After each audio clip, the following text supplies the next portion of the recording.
appreciate you coming out and developing some good, healthy relationships with like-minded community individuals. And definitely want to thank the Kitchi Gammi Club for allowing us to host this here.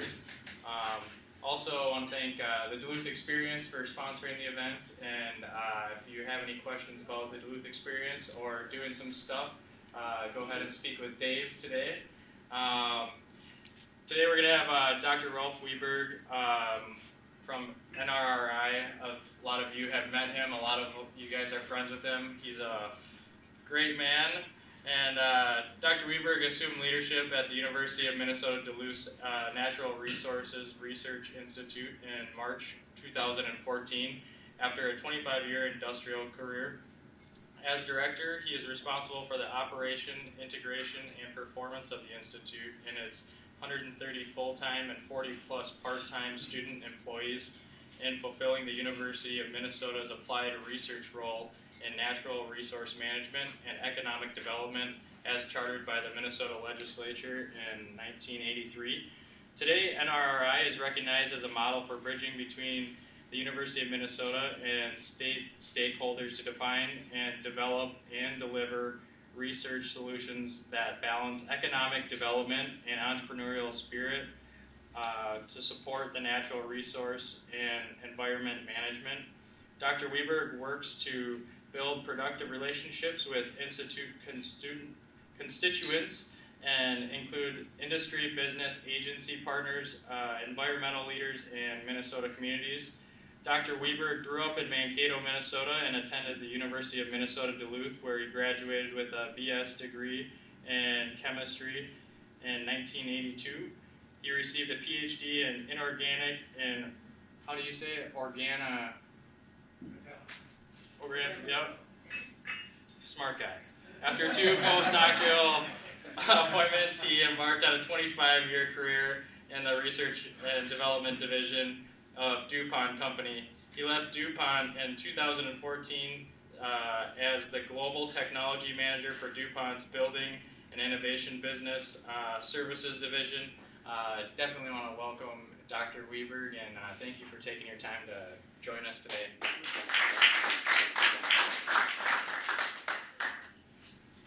So I'll just get started. Well, first of all, Craig, thanks so much for the invitation. And it's always kind of fun to be introduced as Dr. Weberg because my dad is also a Dr. Weberg.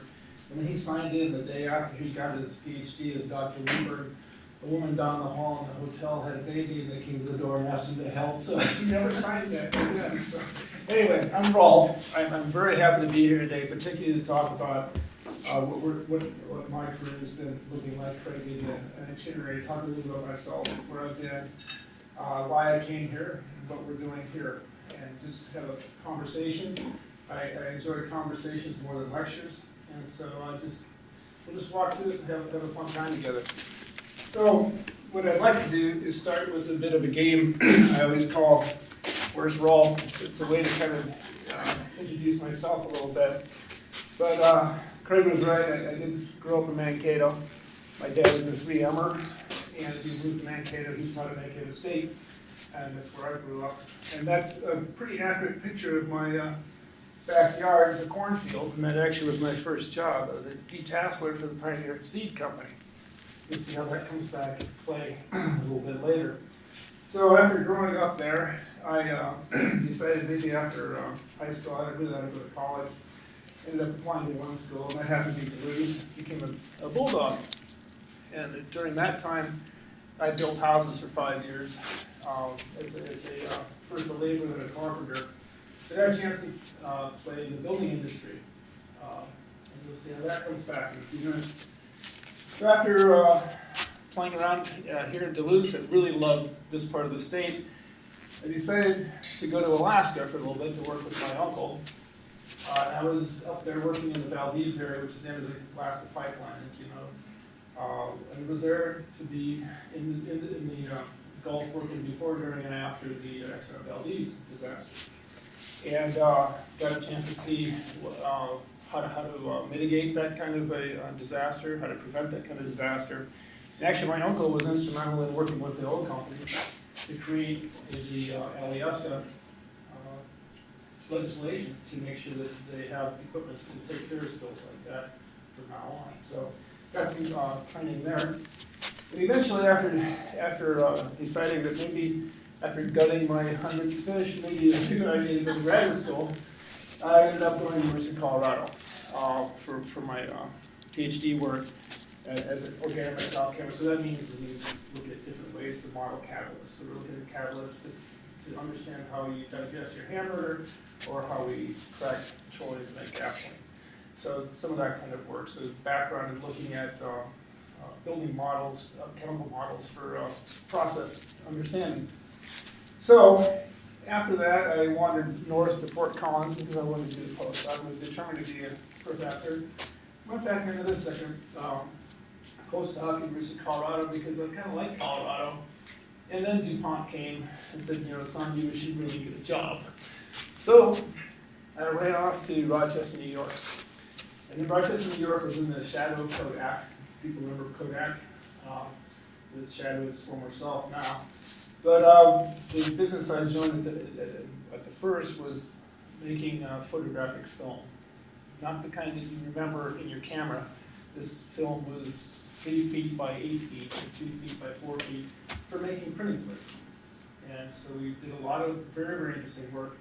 And actually one of the projects I had an opportunity to work on was basically an entrepreneurial idea that somebody had, what would it be cool if you could take a piece of film and handle it in light like this. And so we did. And that was the first experience I had, first of all, with bringing a new idea to market like that.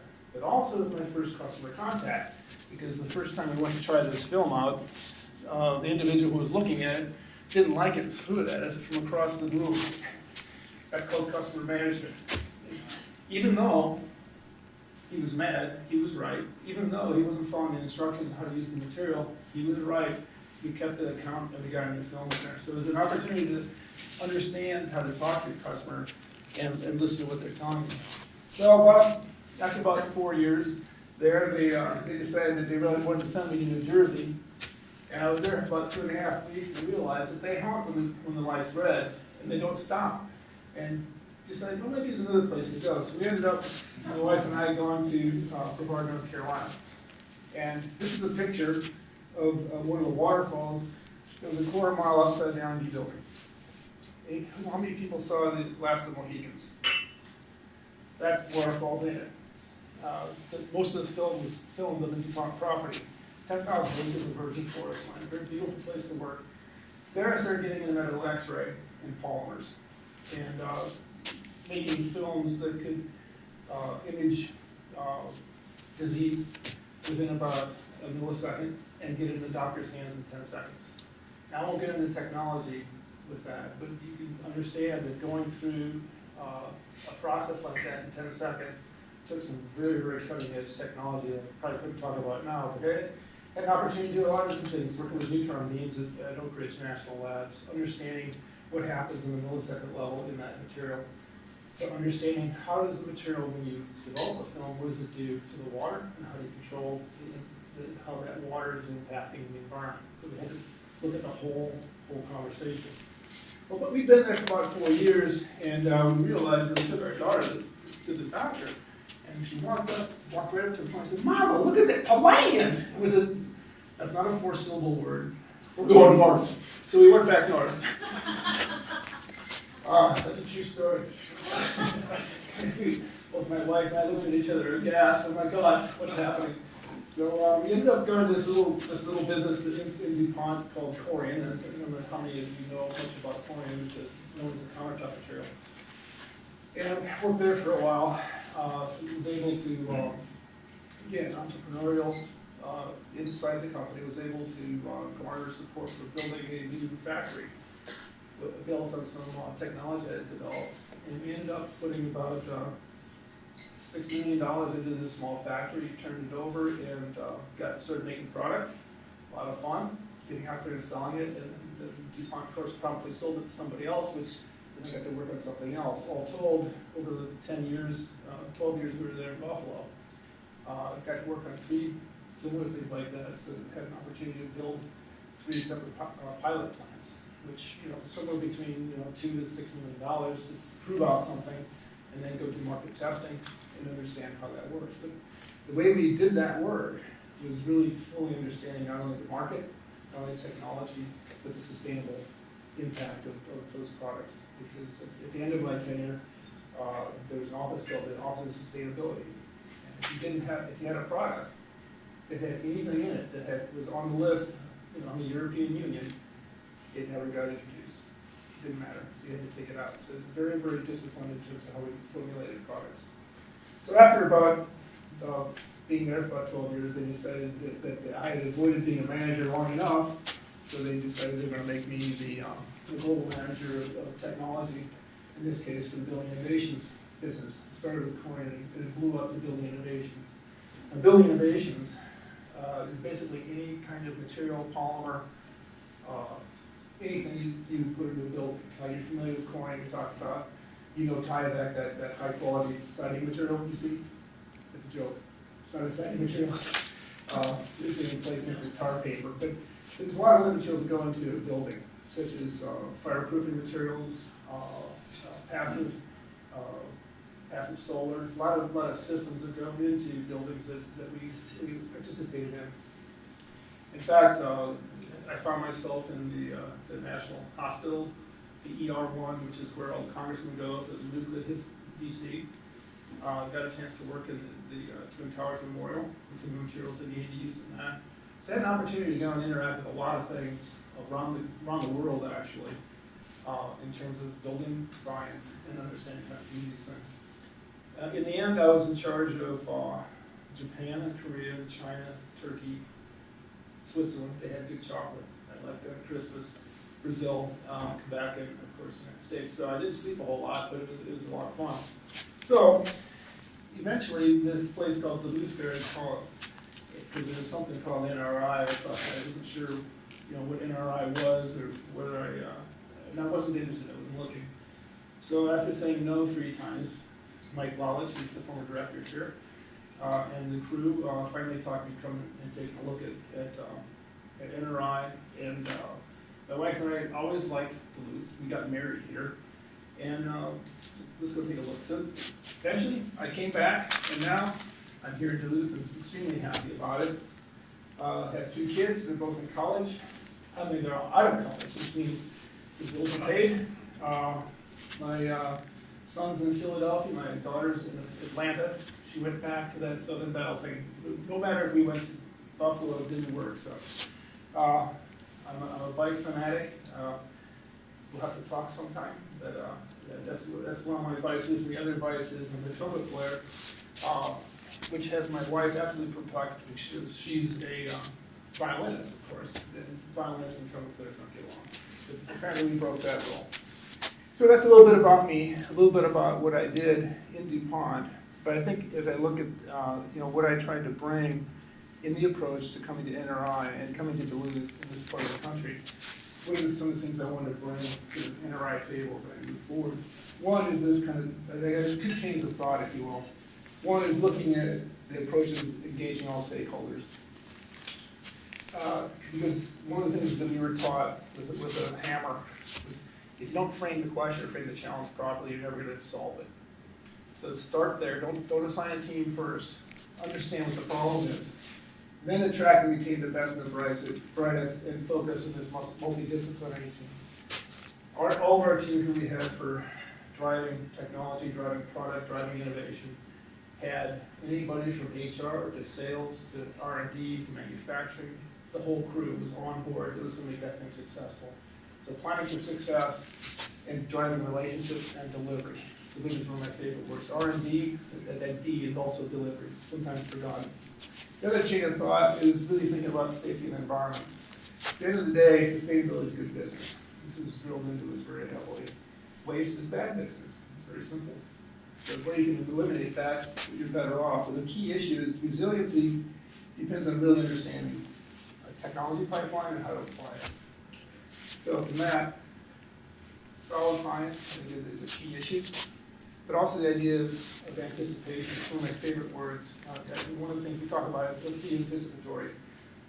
it's one thing to know there's a problem there, but if you anticipate what's next and understand what solutions are going to be necessary for society or for your customer or both, that's where you kind of have to be living. So those are two frames of thought that we've been talking about over the last year and a half since I got here. So turn our attention to Minnesota. It's a pretty rich state. Lord knows we have lots of mineral resources in this area. We have great farming here. We have forests, very rich forest resources, but there's another resource here on the map too that you all should see too. It's called water. This little puddle here. Water is going to be a bigger and bigger piece of the resource, particularly as our climate changes. And you can see that in southern Minnesota already today. So understanding how we balance these four things as we drive forward with development and drive forward with serving our communities we serve, balancing those four is very, very important. So talk about sustainability. It's one of the biggest heavily used words in language right now. And somehow, if you have a sustainability cycle, this is one you can pull off the internet, 1,000 of them if you chose to. But basically, driving, responsible industry, reducing the footprint, driving a nice environment, you get people to live where you want them to be, you attract and retain people. Infrastructure investment, you drive that, you get stable employment, drive economic diversity, you attract and retain people. You get this cycle, and it's a sustainable cycle. But when people talk about the idea of sustainability, it's like if you behave yourself, you'll be okay. And that's really not true. And what we're trying to think about is talk about resilience. Because resilience really talks about the fact that there's things beyond our control that impact our world today. You've got the changing climate, you've got world economic woes, and that's, of course, the steel industry today. How do we deal with this? Well, if you're not really prepared, you don't have an ability to deal with risk factors and have a measured response. The measured response isn't off. Having a response is very important. So that's one of the pieces. So the way we frame what we're doing is using this slide, where we talk about resilience that provides alternatives and adapt, so you can adapt to changes. That's what we really need, which requires innovation. That's our job. At NRRI, that's one of our jobs, is to innovate and try to understand what those solutions need to look like. That drives diversification. It's one of the biggest words we have to be thinking about, particularly in this part of the state. So you need to do the same thing over and over again, expecting a better result isn't going to happen.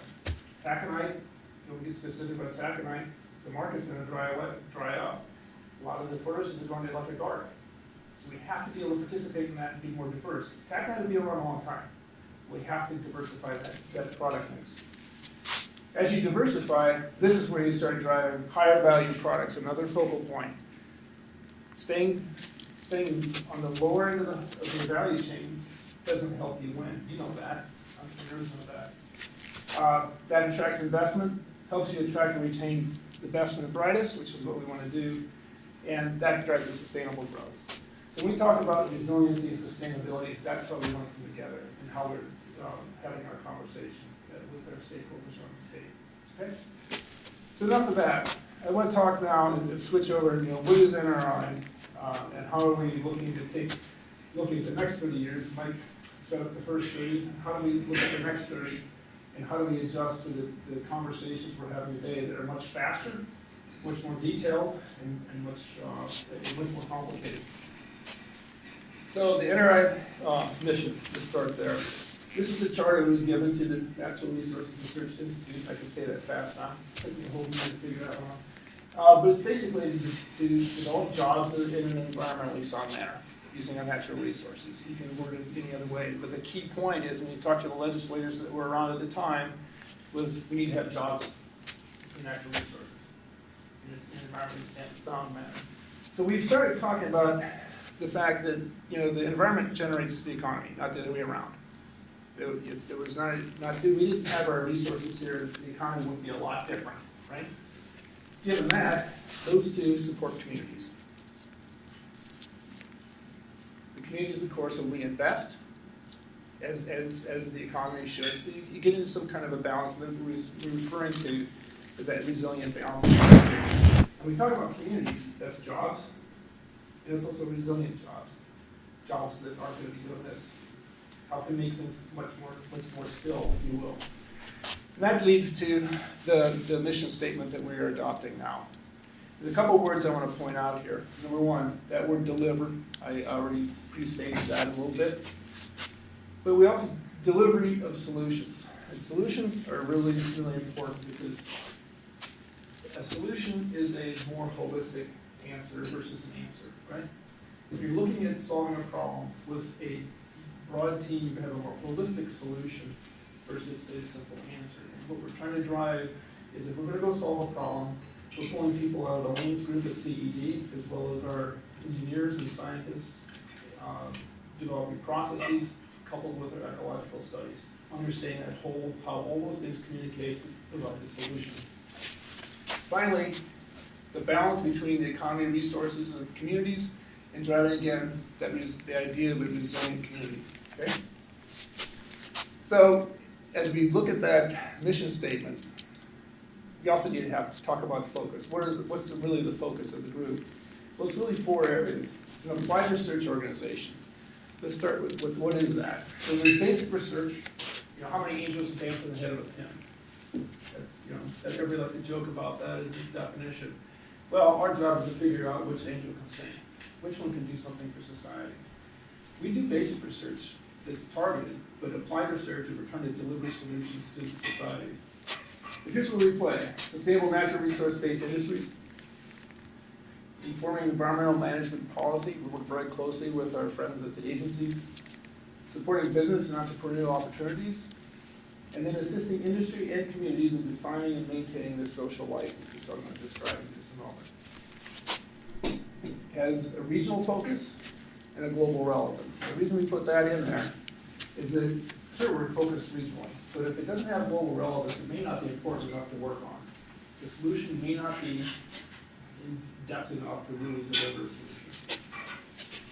So let's turn our attention to what this social license is that we talk about. The chemical industry has been 20 years conversation. It's more recent in the natural resource-based industries for many, many reasons. Ultimately, it's a culture change that we're all living through. But a definition that I stole versus shamelessly from my previous employer is basically the permission of the public or a right to operate. It used to be in the past, if there was an opportunity and you had the ability to execute something, you could go make money. Very, very simple. You look at a lot of the big houses here in Duluth, a lot of people have that work for them. And today, that social license is part of the equation. It does not need to be in the way. People that develop a strong social license find that it's a differentiator in the market and actually can be something that's going to help you sell product, which we did. And there's a story for that. In my when I was managing the global business, we were burying something on the order of 10,000 tons of material a year globally. A lot of material. Think about that number. We went to 0 in 2 years. As soon as we achieved that, our sales went up 25% overnight. So, again, sustainability, removing waste, talking about it, that becomes a competitive advantage. Nobody else could touch us in that market sphere. So it's how I think about it and how the world's starting to think about where you're getting your materials. So given that, NRI's role in this is as a non-partial science-based resource. We don't take sides. We provide information and explanation for what the information means. It also translates knowledge. We translate to help define the social license by fully characterizing and valuing these resource opportunities from a life cycle analysis standpoint, minimize waste, maximize value, and maintain a restored ecosystem function. The last was really important because we are all having an impact today. Right now, as we stand here, sit here, we're having a nice dinner that was cooked for us. We have the lights on, the HVAC is on, everybody's comfortable. We're having an impact right now. And we have to understand that. We have trade-offs. How do you manage these things? And when you do have an impact, to what point do you bring that ecosystem back? Understanding where it's reasonable to bring it back is part of that last comment.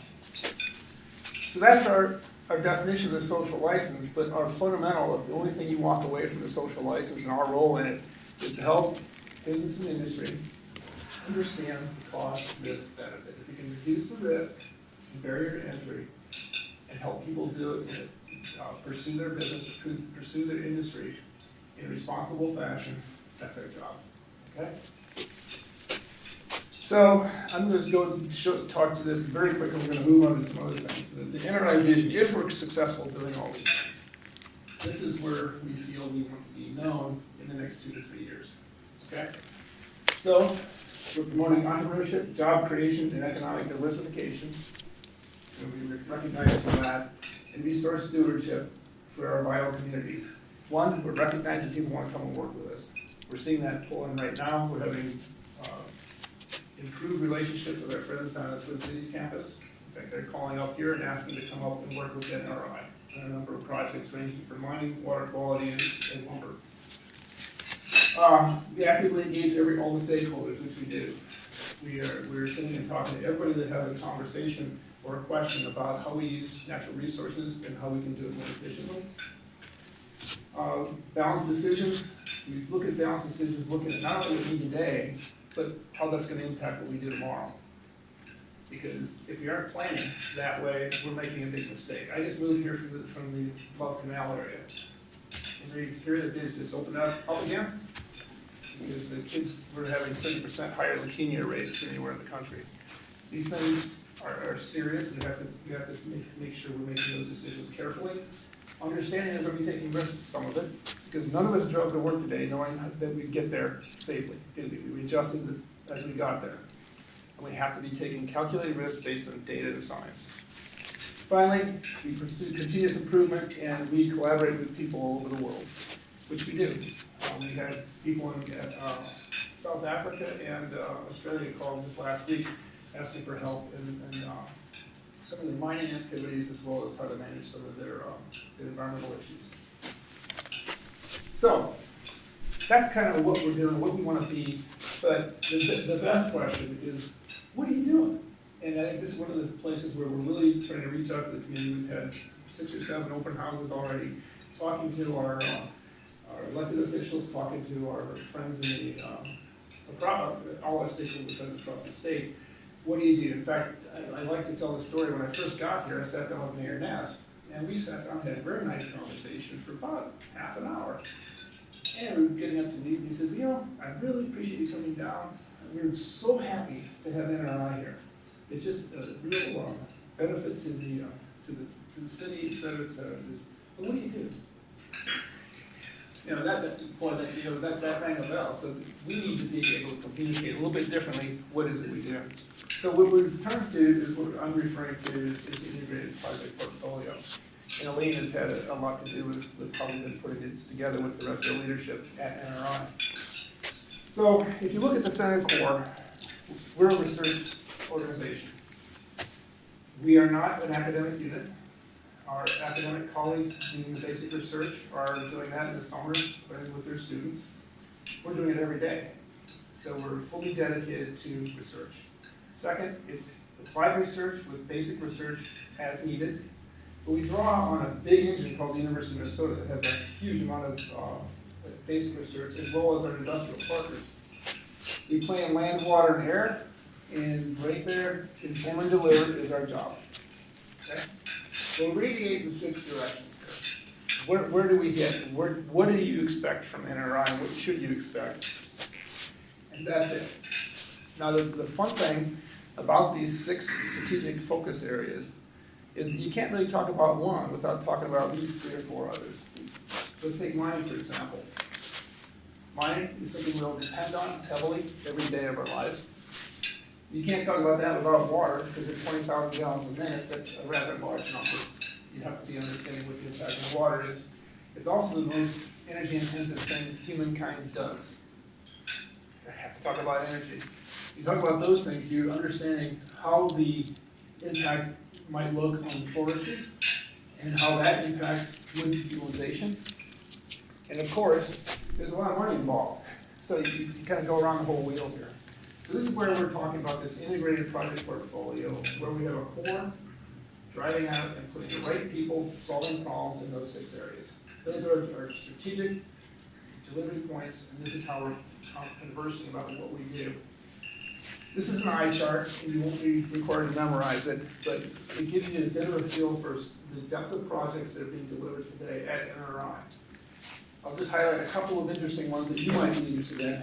Down here in the entrepreneurial world, we do a lot of manufacturing support. We have bays up in the facility here in Duluth and in Coleraine where we can actually build small factories to do things. For example, with our friends at Epicurean, they have waste materials they don't have to do with, and we built them a chopstick machine, and it works, and they can't make enough of them. Kind of a nice story. They're taking things out of the trash bin. Prototyping and modeling, I'll show you in a minute. Business planning, market understanding, we're onboarding Six Sigma Lean. We go out and actually help people set up a factory or a small business so they can be a lot more effective. So it's part of the overall offering. So the last comment before I take you on a wild spin through the Institute for 2 moments is we feel that one of the things we have to do in communicating around the state and the region is this is a pretty unique place. I was not looking for a job. This is a very, very unique place to be at NRRI. There's very few places in the country where you have this level of multidisciplinary people all in the same building that can work together, come together to solve problems in collaboration with a lot of other people. Now that's a big, big underline. Alan Coleman, who used to be, until about a month and a half ago, the CEO at DuPont, had a meeting with a bunch of us global leaders, and she said, well, tell me, how many of you think that if it's a DuPont product, it's going to be invented at DuPont? You know, half the hands go up. She said, you're all fired. Fortunately, joke, I didn't raise my hand, but what her point was that nobody in the world anymore does anything by themselves anymore. The idea of pulling together and collaborating around the world is the only way things happen. I think here's an example from our conversation with the soap. I mean, you don't ever get anything done by yourself. And building consortia is one of the biggest, strongest things that NRI can also do. So we've got a value prop here. We're very multidisciplinary, but we have global relationships all over the world to help do some of this work. So that's kind of the pep talk for NRI. We do have measures, and these are some of the things we pay attention to as we look at how we are starting to look at these strategic delivery points. This is how we're going to understand whether or not we're being successful. Are people coming back? Are we able to attract funding? Do we have our stakeholders feeling that like they're getting the information they need to make decisions? This is how we're grading ourselves, because one thing is to get money to do work. It's quite another to come back and say, here's the metrics, and here's your return on investment. So we're starting that conversation too. So that's kind of a summary of where we are, what we're doing. Here's where we are. We have 3 sites. One is the old Sage building up at the airport. How many people have seen that? You know, the thick walls, a whole bit, no windows. You get a cell phone signal inside, But that's the old Sage building that used to watch for nukes coming over the ice cap. Downtown, Elaine runs the Center for Economic Development, which is a co-sponsor between NRI and the Leavenworth School of Business up at UNB. We're enjoying a much tighter relationship because we're trying to bring in the business process into the thinking about how we approach some of the problems we chase.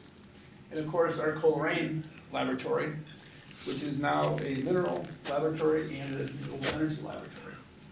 And we're enjoying quite a bit of success there. So these are 3 big areas that we do a lot of this work for the state, and look forward to continuing. So what I'd like to do is take you on a blitz tour, because one of the best things about NRI is when you go there and look at what's going on. And typically this kind of a tour takes about 2 hours. There's 4 floors in the Duluth facility alone, much less what's going on at Coleraine. But I thought I'd do is spin you through each of these 6 areas and just give you a flavor. Particularly, and I'm going to try to highlight some of the things that might be of interest specifically to an entrepreneurial mindset and why you should care, okay? So let's just walk through. So we're starting at forestry and land use management. This is a conversation that's going on heavily right now. I'll just give you some examples of some of the projects we're driving right now. One is red pine thinning and optimizing harvest in our forests. There's a continuum between intensive harvesting or intensive management of a forest and something that you call eco management of a forest. One is preserves a lot of the watershed. The other is getting a harvest so you can have a business. But the key issue is you're managing your forest. You can also optimize your carbon sequestration rates. Younger forests take up more carbon, which is becoming more and more important today. So we do a lot of eco-forestry planning. What stands are out there, which ones should be harvested, which ones should be not, which ones need to be harvested at certain rates. These are some of the planning tools we give to the DNR and the MPCA to help them do their work. We have some of the best hybrid poplar technology in the world. 30 years of technology that takes a poplar and hybrids it just like you do corn, back when I was detasseling corn as a kid. And we've been able to get a hybridized species that instead of growing to full maturity in 25 to 30 years, to provide that biomass, it's 5 to 7. And it's designed to grow in this climate. Right now we're implementing into Ukraine, where they want biomass because they're tired of buying natural gas from Mr. Putin, which we wouldn't like either. So it's an example of one of the places we're reaching out. Finally, we do a lot of wetland and peat bog restoration, which is really important. As we develop things, we have, by state law, we have to maintain wetlands. This is how you do it. In fact, NRRI, for the past number of years, has rejuvenated the peat bog at Gino Palucci to our park that grow tomatoes out there, and now it's returned back to a functioning peat bog. A lot of other things, looking at the flora and fauna, understanding forest health, the bat health, bird habitat. This work right here is directly impacting our forest industry. The 30 years of bird data has helped define the sustainable forest harvest in Minnesota and continues to do so. And also looking at our larger mammals, we're all aware of the moose decline. It's a very complicated situation. It isn't just one thing. The moose are stressed. There's not as much clear-cut areas for them to find food. The liver fluke isn't helping. It's a combination of effects. So these are some of the studies that the group is doing to help inform decisions about what the impacts are of what we do and how to manage them. So let's look at wood. We know what wood is. We've been doing it for centuries. Mankind has. This is some of the stuff we do to try to help the existing industries, ranging from non-destructive testing, paper, sawmills, testing different kinds of wood that we have in the state, and of course, recommending equipment to people who want to manufacture using Minnesota wood. All nice, but if you think about it, a lot of our wood species aren't really good for building, particularly maple. Very, very dense wood. Because it's so dense, it means it has more cellulose, which means it absorbs more water, which means it warps more. And so it's not as stable. So this is an opportunity. It's a problem, but it's also an opportunity. So one of the things we're looking at, that started a couple of years ago, is starting to think about wood as a material versus a natural material. Natural material is like you get what you take, right? You buy a piece of furniture, oh, that's a natural thing, just don't worry about it. Well, when you're talking to a designer or an engineer, they want a material, they don't want a natural material, they want something to count on. This technology is basically a big oven. It's the only laboratory in North America, in the United States. There's only 2 in Canada. They're doing this work by heating the wood. You essentially dry off the water and get rid of some of the oils. And then you cross-link the remaining cellulose. What does that mean? Well, when you cross-link it, it becomes hydrophobic. It doesn't like water anymore. And also becomes stiffer. So the physical properties change. It turns into more of a material. Well, why is that important? Well, if it doesn't like water, it's not going to absorb it. It's also going to resist rot. Now what we're trying to do is understand how to manipulate that so we can take substandard wood species and make it into a material that people like our friends at Marvin and Anderson could use in some of their construction, where today they buy their wood from Oregon, New Zealand. Talk about a footprint issue. Can we start using Minnesota wood that way? That's an example. An entrepreneurial idea. How do we bring it here in the state? And of course, this is where the soap comes in. And we do a lot of looking at secondary products that we're wasting today. A good example is the birch bark extract that has been in the news a number of times. But we're also looking at how do we go and participate in the bioeconomy. We are onboarding some skill sets right now where, you know, if we can take wood and do the same thing we've done for centuries, that's not really going to differentiate us. But when you take this and with people like my former employer and break down wood and cellulose into fuels and fine chemicals, if I can start generating methacrylic acid, that's the smell of money. But we can do that in a sustainable fashion. It's a different way, it's more diverse, higher value, how do you start building that portfolio of products that become from wood. So let's slide over to renewable energy. This energy was something NRI did at the very, very front end. When it first started, it kind of went away. We're bringing it back now because renewable energy is a big, big conversation in this state.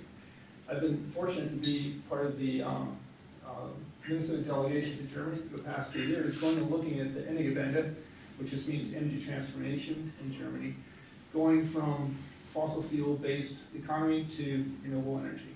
And those folks have taken it on the chin. They've made huge risks, but they've also had huge learnings. And Minnesota, California, New York are the 3 states that they're really focusing on working with because Minnesota's one of those 3. Texas too, but we don't like to count them, right? But that are really making some forward progress in this. So we see opportunities for NRI to help the state get some of this done. One is looking at renewable energy storage. And using renewable energy, once you get about 30% of your energy usage, electricity in this case, being renewable, you got to store it somewhere because you can't deal with the ups and downs of the sun going down and the wind turning off, right? Well, 2 things we have in this state is one, we've got pit lakes at different levels. You pump hydro, almost like Niagara Falls where I just left. Pump it up, use it this way. The other is you use some of our underground caverns as aqua lungs, if you will, compressed air, let it out to a turbine and harvest the energy back. These reports have just been finished, they're in front of the state, and they're part of the state 2025 energy plan. We're also turning on this renewable energy lab at Coleraine. This is particularly exciting. This is a building that in the past looked like it should have been torn down, and a couple people had the foresight to go clean it up and put it back into shape. It's a beautiful old industrial building.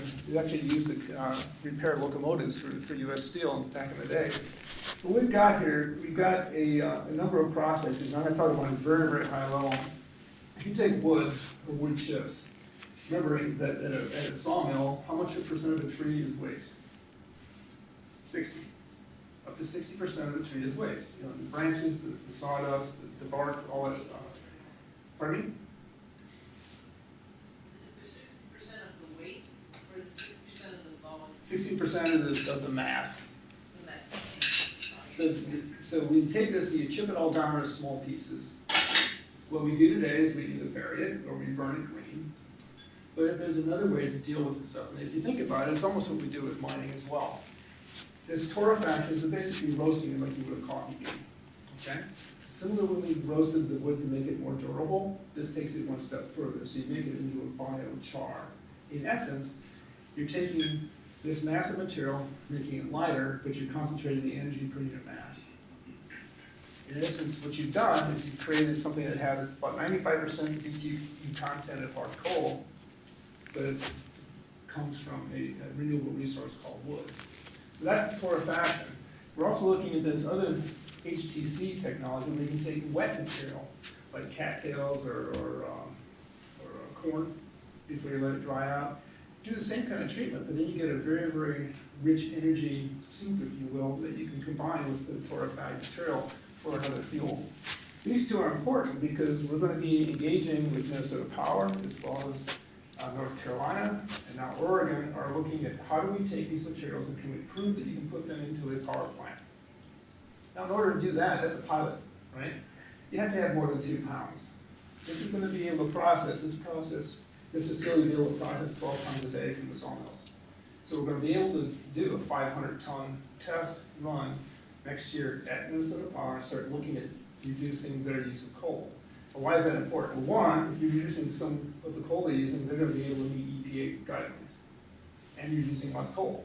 So it's a way to augment. Now, somebody asked me a few weeks ago, well, why don't we just do this for everything? Well, if we did that, we'd be cutting our forests down entirely 7 times a year. That's not the answer. It's part of the answer. It's a way to utilize the material. Sure, please. In the torrefaction, will we be able to utilize, or are we looking at being able to utilize a lot of our forest that's so old that it can't be used for other things? You know, a lot of our forestry, obviously, Minnesota is over 70 years old because we haven't been farming it like we used to. Is that torrefaction being an option for that wood too? That's why we're building it. That's a great question because the answer is we don't know. For some of the older wood, if it's rotting, it's going to be a little difficult to process it just yet, but we need to understand that. The other thing that's interesting, we have a lot of green wood pellets that are used for stoves. What we're finding is you can take some of this torrefied material, mix it 10%, 20%, have a pretty significant impact in the BTU content of the green pellets. Now that's important to homeowners. This is industrial. You wouldn't afford to do this, then have to pay it if it doesn't have a payout for something like a Minnesota Power. Other things we're playing around, syngas technologies, there's a company down in Elk River. You can take organic feedstock like this, heat it up, and it turns into CO and carbon monoxide and hydrogen. Then you can catalyze that back to go into liquid fuels and fine chemicals. They're going to be building their next pilot plant at Coleraine, so we can do all this all together. So it all feeds together, and finally, we're going to have this high-efficiency steam engine. Back in the World War I, we all forgot what a steam engine was, right? Argentina and Portugal refined it, and now they've got some extremely efficient steam engines that we can use these materials in, not only for remote power generations that we have here in the state, but also for renewable rail, which is now becoming a conversation point between the cities of Duluth. So those are the opportunities we're driving up there that I think we're pretty excited about. Here's what the biochar looks like. Starts out here, this is 35% of the weight is lost, and you can essentially put it into a puck. And you can put your own logo on there if you want to. But the cool thing about this is you can ship it. It doesn't grind up. You can treat it just like coal, and it's water resistant. It's going to sit out in the field just like coal, and it can go right into the process without capital investment. That's very important. So other alternatives are our friends down here in the steam plant. They're looking to use some of this material as well. That's what it looks like.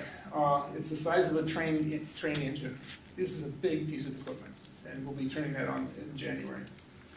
So we look at water resource management. We talked about that quickly. We have people in the field understanding what's happening in our water and streams.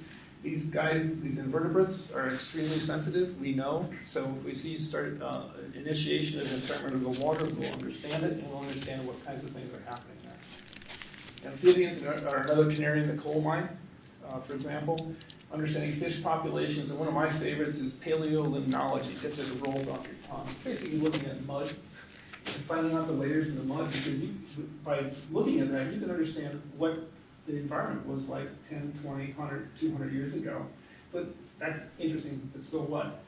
Well, it helps you set reasonable targets for remediation. We have impact, like we said, but how do you make a reasonable choice about how you're going to refurbish a water habitat similar to the St. Louis River estuary? $800 million spent today, and well spent because we chose good targets. So what about this? There's water management tools. So it's nice to go look at fish and bugs, but what do you do with it? Well, one of the things, this is a boat on land that's over in Superior, Wisconsin, that's been used to look at how we clean the ballast water in the ships that come here. Duluth is the dirtiest port in the country. This is the end of the line. Every time that dumps their junk out goes out. We have somebody waiting forever out here because they did that. The team is now running around the world on ships to understand how these systems are operating in real world. And we've got 4 people that are running around the world following these water cleaning systems that incorporate UV, some chemistry, and a number of other things, all in a system that can ensure that we aren't dumping invasive species into the water from these boats around the world. Another tool, and this is one of my favorites, everybody kind of rolls their eyes when they first hear it, it's a ditch digger's guide. Now, who wouldn't want that? Well, it's heavily informed by a lot of very, very good science and engineering. Think about that. If we are maintaining our ditches, we can avoid this kind of a mess where we have a huge amount of erosion coming into Lake Superior. That's interesting. But what gets people really interested is when, by the way, your roads last 15 years longer. You don't have to replace them because the shoulders don't deteriorate. There's an economic argument as well as the environmental argument, but they have to be working together. It's another good example of it. But here's a tool that's now in its 4th printing in a year that regional DOT organizations are using today. Metal minerals. Everybody's fully aware. Iron mining, been here a long time. What our biggest focus right now is how do we make them more profitable? How can we get all the iron out the first time? NRRI just is applying for patent, actually today. With a new technology that's very similar to use today, they can get all the iron out instead of 70% of it. We're throwing a lot of the iron back in the tailings ponds because up to this point, we haven't had an efficient way to get it all out. And now we've come up with this technology that will allow us to do it. We're engaging the companies that say, hey, this is something we should be doing so you get higher yield. That's called money and efficiency. In addition, let's go to a higher value product, NRRI. And we're working with the companies right now to help them see ways to do that. They have done a lot of work on it, but trying to help paint the picture how we can collaborate in doing it is what we're working on now. We're also engaged in the non-ferrous. It's not only copper nickel, but it's also titanium and a lot of other things. What we're trying to do here is talk about, look, there's a portfolio of opportunities in Minnesota. It's not a one or done. There's a portfolio of opportunities, each one with their own benefits and risks. And what our job is to outline those benefits and risks. How can you do this? If you're going to do it, here's what you need to be careful of. For example, one thing we're working with IRRI on right now is a titanium dioxide deposit that's 14 feet underground in a non-sulfidic area, and it's in a highly disturbed mining area. In fact, it's about a stone's throw, literally, from an existing iron mine. That might be something to prioritize. So we're working with DNR, and we're working with MPCA to say, what is this overall listing of things? What's that portfolio? So instead of responding to a one or done conversation that we're in right now, what is the portfolio? How do we prioritize those? So it's a way to look a little bit beyond where we are today. So here's the assets and capabilities of Coleraine. We can make little bit experiments and we can do big experiments. So we do a lot of understanding of how do you take minerals and process them for maximum benefit. We have a lot of people from around the world come in with, here, how can I get all the iron out of this? And we teach them, because that's a good way to help them be more efficient and get a higher yield out of material in a safe way. We also work with the DOT quite a bit. Highway 53. We had 8 people doing 24/7 looking at core. You want to know how to, if you need Sominex, that's what you should do. But 24/7, we had 8 weeks of people sitting in a cold barn looking at core to make drill core from the ground to make sure that we understood what was down there, whether those pilings that are going to hold that bridge up that I'd like to know when it works are actually going to be there in solid ground, and also understanding what's underneath. We run a field camp to train geologists so they can understand what this geology is like up here, because it's extremely unique and it's hard to look at. Piedmont again, we are looking at sulfate reduction technologies, both absorbents or using bacterial. And here's the issue here. It doesn't matter that we're going to make a decision or not on something. We have sulfate contamination in our waters today. The decision is not part of our decision, but we are making a decision to invest in sulfate reduction, because where we might have 1,000 or 2,000 ppm here in northern Minnesota, we got 20,000 when you go to the southern part of the state because of agriculture. We have things we need to solve. And what we're trying to do is build a portfolio of solutions based on chemistry and good science that people can count on over the next 5 years. So that's the kind of the conversation there with water.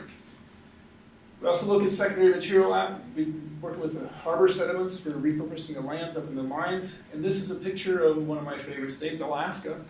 Their aggregate stinks. They got soft rock up there and all those crazies. We used to be one of them drive around and studded tires. What's that do to a road? they're testing, this is Minnesota taconite waste rock right there, and they're running test patches up there. It's a commodity material. We've already helped a small business start up in the range working with aggregate, and it's starting to take off. Chicago's interested now. So look out. So again, what is that broader range of opportunities? And finally, entrepreneurial business support. Talked a little bit before, but the Center for Economic Development is down there in the tech village. Elaine and her team essentially, it's amazing what they get done. They essentially own the entire northern half of the state, period, in terms of the support and the assistance given to small business development. It's an unbelievable asset, and we're embracing it very heavily. We also work with a lot of our local companies. You see these guys with life cycle analysis, understanding if you're going to make a decision, how's it going to really impact in the long term? What's your overall investment going to look like? And coming out and helping with the Six Sigma Lean. And then finally, this is one of the ones that we like to point at, because we've got a group of 3 people that can literally build 3D printing. 5, 10 years from now, if you need a part for your washing machine, you're not going to go to Sears anymore. You can go to your library and print it. We're already starting to look at printing metal. There's technology that we're starting to work with. When you print it, you get less than 0.5% shrinkage when you sinter it. You can print a hammer, take it out, and pound a nail in. Today. This is coming. So how do we bring that into the Northland? And how do we start talking about how can we save people serious money and time in their businesses? We're working with a molding company where they want to have a better way to make a mold. It takes them 3 weeks to make a mold, and you can do it in a day. This is about being competitive for the state. So there we are back with our little circle. And a quick note about Minnesota IP. Now this is something, particularly for entrepreneurs, it is always a sticking point. Because you come to work with the university, it's like, yeah, you know, the university wants to own everything. I can never get started. I'm going to be in law. I have to go get a law degree. The University of Minnesota has come up with a technique of dealing with people that makes it very, very straightforward and simple to get technology out of the university at whatever level you want it. One, if you want to create technology, a business can hire an NRRI to do that work for $15,000 or 10% of the overall cost of the development. And you own it, period. Now, that is much easier than any other negotiation they've ever had in the state. In fact, all the other states are starting to copy Minnesota for this. The other one is that there is technology out there, and there's a lot of technology in the shelves I haven't talked about today. Entrepreneurs can hear about it. It's public knowledge. There's something you want to take advantage of. You can pay a very small fee, sometimes nothing, to try it. If it works, there's an opportunity to have a trial, get an exclusive global license, and it's yours until you make your first million. So they've tried to streamline the availability of technology, like you might have developed at NRRI, to assist the business development. So that's a very fast, breathless slam through what the organization looks like. And I guess that's the question at this point. I'll close with our tagline is that, you know, we really are research is here to go to work for you, being stakeholders, citizens, business owners, and it's regional, and it's national, and it's global, a lot of the things we do. So I hope I answered a number of questions. I may have asked created more, but you know, we're part of your, you own us, and we're very happy to engage. And look forward to the future. So thank you for your attention. And I'll extend an open invitation to this group if they or others that are associated with you guys individually that would like to come up to NRRI and have a conversation about what we do and where that might go and how that might